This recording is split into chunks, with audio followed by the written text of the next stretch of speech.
Hi and welcome back to my channel. Today I'm comparing the brand new mirrorless Canon R6 with a full frame 20 megapixel sensor with a Panasonic Lumix GH5 with a micro four thirds 20.1 megapixel sensor. This is going to be a straightforward test for time-lapse photography in aperture priority mode, going from 1/60th of a second to 1 second exposure and then manually ramping the ISO from 100 to 400. What could possibly go wrong? So here we are with the Canon R6 and the trusty Panasonic GH5 having a straight shootout when it comes to a time-lapse mode. So we've set the cameras up in aperture priority mode. So at the moment it's on 1/25th of a second, they're both on 1/25th. The aperture is roughly the same. GH5 is on 7.1, the R6 is on f8, but the shutter speed is the same at the moment. So as the light diminishes, we're going to start to increase the ISO value in order to gain the correct exposure. And afterwards, we're going to edit them together in LR time-lapse. We're going to do an edit in LR time-lapse, and we're going to do a straight comparison to check exposure quality, noise levels, and just overall image performance and quality. So now we're going to get to a situation where we're going to start ramping the ISO values to maintain the 1 second shutter speed.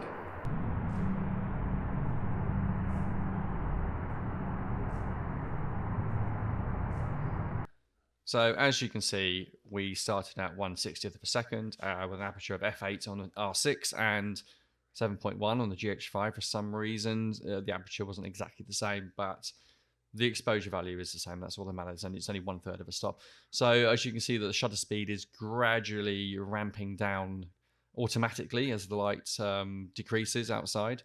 And then we get to a situation where we are maxing out at 1 second. So I have to start to increase the ISO value. Files were taken into LR time-lapse for processing. And you can see that the yellow line represents the ISO value and the pink line represents the shutter speed. So you can see the shutter speed gradually decreasing, and you can see that the ISO value is gradually going up towards the end of the time-lapse. And you can see there's really not much between the two cameras here. They're pretty much recording the same. There's no major irregularities in terms of the actual exposure. So this is the final rendered version of the time-lapse. We have the R6 on the left and the GH5 on the right-hand side. And you can see there's going to be some slight differences in terms of color and final rendering, because one's micro four thirds, one's full frame, there's different lenses. Different manufacturers, there's different color sciences involved, but it's really only towards the end of the time lapse where I'm having to increase the ISO to maintain that 1 second exposure. That's when you really begin to see increased levels of noise in the micro four thirds, whereas the full frame version really sort of holds those ISO values very, very well. So you can see here the footage has been scaled up 200%. So you can be able to see a little bit more detail in the sort of background.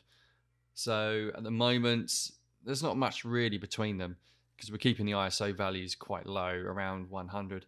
It's only when it starts getting from sort of 300 ISO towards that 400 value, that's when you start to see the micro four thirds really begin to sort of deteriorate slightly. So 400 ISO, imagine going up to 800 or 1600 ISO, you're going to see much more noticeable noise levels, whereas the full frame really does kind of hold it together.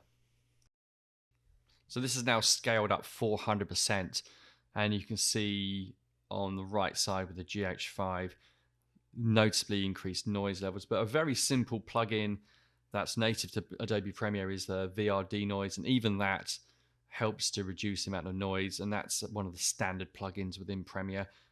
There's various other plugins that you can get. There's Neat Video, and there's also the Topaz Video Enhance AI. We're back to the normal scale and the comparison between the two, with the R6 on the left, GH5 on the right. And again, you can see there's obviously differences in the color tones. There's a different color science within the two cameras, but this is with the VRD noise applied to the GH5 footage, and it's not terrible. There is a noticeable slight decrease in quality maybe on the GH5 version. The R6, there you can just see there's more detail with a full frame sensor. But overall, there's not really a huge amount of difference between the two. I hope you found this information of some benefit, especially if you're looking to upgrade from Micro Four Thirds to a full frame system, or are simply content with your current equipment and don't feel the need to upgrade yet, considering the extra expense, weight and portability of the Micro Four Thirds system compared to a full frame.